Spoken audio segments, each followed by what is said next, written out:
저는 26살 명문대 학생입니다. 나름 외모도 깔끔하고 인기도 있습니다. 여자친구는 22살이고 어머니 나이가 젊습니다. 21살에 제 여자친구를 낳아 대충 43-44쯤 됐네요. 저희 둘이 사귄 지는 9개월쯤 됐고요. 이미 잠자리는 2일 만에 가져서 매주 잠자리하는 사이고요. 문제는 여자친구 어머니인데 이분이 어렸을 때 미인대회 본선까지 나갔을 정도로 빼어난 미모를 지금도 자랑하고 있습니다. 당연 부잣집에 시집가셔서 그야말로 하시는 일이라고는 골프 치고 몸매 가꾸고 그러다 보니 당연히 동년 아줌마들에 비해 아직도 섹시함과 아름다움을 유지할 수밖에 없죠. 처음 봤을 때 깜짝 놀랐습니다.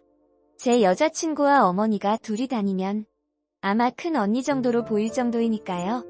저희 둘이 죽고 못 사는 사이가 돼서 자연스럽게 여자친구 집에 놀러갈 일도 많아지게 됐습니다. 또 어머니도 개방적이라서 딸 남자친구 보고 싶다고 초대하면 맛있는 음식도 주시고 간식도 주시고 참 잘해주시더군요.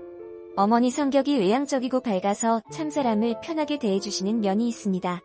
그런데 지금 와서 생각해보면 처음에 저를 보셨을 때 갑자기 어머니 눈이 반짝하는 느낌이 있었는데 그게 저를 단순히 딸의 남자친구가 아니라 이성이 이성을 발견했을 때의 그 동물적 본능이 발동한 게 아닌가 싶더군요. 그런데 사실 불편하게 여자친구 집에 부모님 계실 때에 가고 싶은 남자가 어디 있겠습니까? 당연히 웬만하면 부모님 없을 때 가거나 밖에서 놀고 싶은 게 남자 마음 아니겠습니까? 그런데 자꾸 여자친구가 엄마가 오빠 데리고 놀러 오려는 요구가 늘어나더군요. 저를 무척 이뻐한다나요? 그때까지만 해도 그냥 저를 이뻐하시는구나. 또 한편으로는 부담되고 짜증난다 하는 단순한 마음이었습니다. 그렇게 해서 방문하면 저에게 잘해주시기는 하는데 시간이 갈수록 점점 부담이 되더군요. 너무 과도한 친절은 부담스러운 게 인지상정이잖아요. 어느 시점이 되니까 이건 너무 오버해서 잘해준다는 느낌이 들더군요. 예를 들어 옷을 사오셔서 직접 입혀준다든지 등등. 꼭 자기가 직접 입혀주셔야겠다네요. 또 질문들이 점점 너무 제 개인사들을 묻는 겁니다. 여자친구는 몇 명 사귀어봤냐? 키스는 해봤냐? 어떤 스타일의 여자가 좋냐? 복근은 좋냐? 등등. 사람이라면 누구나 직감이라는 것이 있습니다. 이쯤 되면 상황이 약간 정상은 아니라는 직감이 들게 되죠. 그러다가 어느 날 여자친구가 잠깐 2층에 메일 좀 쓴다고 자기 방에 올라갔을 때에 거실에서 TV 보고 있는 제 옆에 몸을 꽉 밀착시켜 앉더니 제 허리를 한 팔로 감싸면서 귀속말로 나는 너가 너무 좋아. 언제든지 좋으니까 자주 놀러와 라고 하더군요.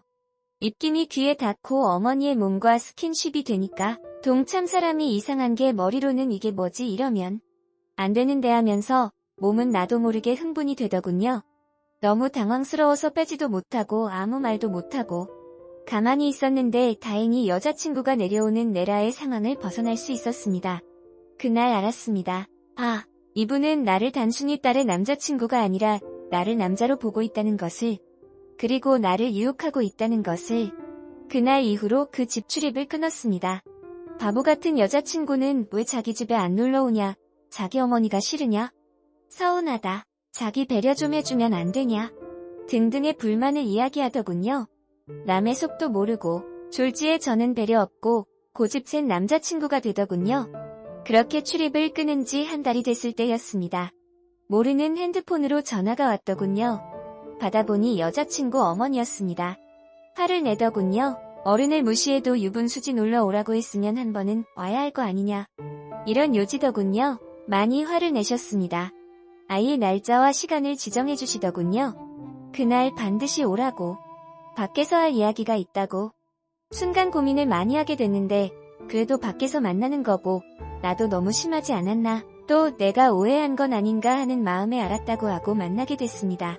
막상 나가니까 화난 것은 사라지고 친절한 모습으로 돌아와서 계속 보고 싶었다 뭐했냐 하시더군요. 그리고 반주로 맥주 한잔 해라 하고 몇 잔이 돌고 저에게 술 한 잔 더 하고 가라고 하시더군요. 그래서 조용한 카페에 가서 맥주를 마시게 됐습니다. 술이 약간 올라올 때쯤 화장실을 다녀오시더니 제 옆에 앉더군요. 그리고 저에게 안기더군요. 제 허벅지에 손을 대고 제 팔꿈치를 자기 가슴에 닿게 하는 자세 있잖아요. 그렇게 자는 척 30초 정도 흘렀다. 제 가슴도 쿵쾅쿵쾅 뛰더군요. 이성으로는 여친 어머니다 이러면 안 된다 하면서도 본능은 이 여자도 여자다. 그것도 젊고 육감적인 중년의 여성이다 하고 저를 꼬들기더군요. 결과는 본능, 악마의 승리였습니다. 아마 어머니도 그것을 원했을 겁니다. 제가 도저히 못 참고 키스를 하자 기다렸다는 듯이 같이 키스를 하고 이후의 묘사는 삼가겠습니다. 그렇게 그날 처음 잠자리를 가지게 됐습니다. 어머니는 한 마리 짐승처럼 변하시더군요. 문제는 어린 제 여자친구와 달리 어머니는 산전수전 겪은 가장 물이 오른 중년의 섹시한 여성이라는 것입니다. 그것도 성에 눈이 뗀. 어떻게 되겠습니까? 일주일에 1번은 제 여자친구와 1-2번은 어머니와 잠자리를 하게 되는 기묘한 상황이 벌어지게 됐습니다.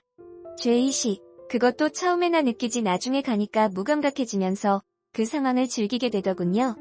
그렇게 2-3달이 흐르게 됐습니다. 사람의 간은 어른이 돼도 잘하는 것 같더군요. 또 잠자리를 하면 할수록 잘하는 것 같습니다. 저희 둘은 간댕이가 커져도 너무 커지게 되더군요. 어느 날 여자친구가 집에 없는 틈을 타서 제가 그 집에 놀러가 어머니와 스킨십을 하고 있을 때입니다. 갑자기 청소하는 아줌마가 방에 들어온 것이었습니다. 문을 잠궜다고 둘 다 착각을 한 것이지요. 물론 그 아줌마는 그 일을 누설하지는 않을 겁니다. 혹자는 그러죠. 마약을 하는 사람들 이해를 못하겠다고? 저도 그랬습니다. 그러나 지금은 이해가 갑니다. 몸에 나쁜지 알면서 나중에 어떻게 될지 알면서 끊지 못하는 그 심정을 지금도 머리로는 당장 끊어야 한다는 것을 알면서도 그 유혹을 못 견디겠습니다. 여자친구 어머니도 여자친구도 둘 다 놓치지 않고 싶습니다. 그냥 이렇게 행복하게 살고 싶습니다. 절대 거짓말은 1%도 없으니 조언 주시면 감사드립니다. 인간은 사회적 동물이라고 하죠. 하지만 인간의 내면 속엔 항상 욕망이 꿈틀거리고 있는 것 같습니다. 다만 이러면 안 된다 억제하고 있을 뿐이죠.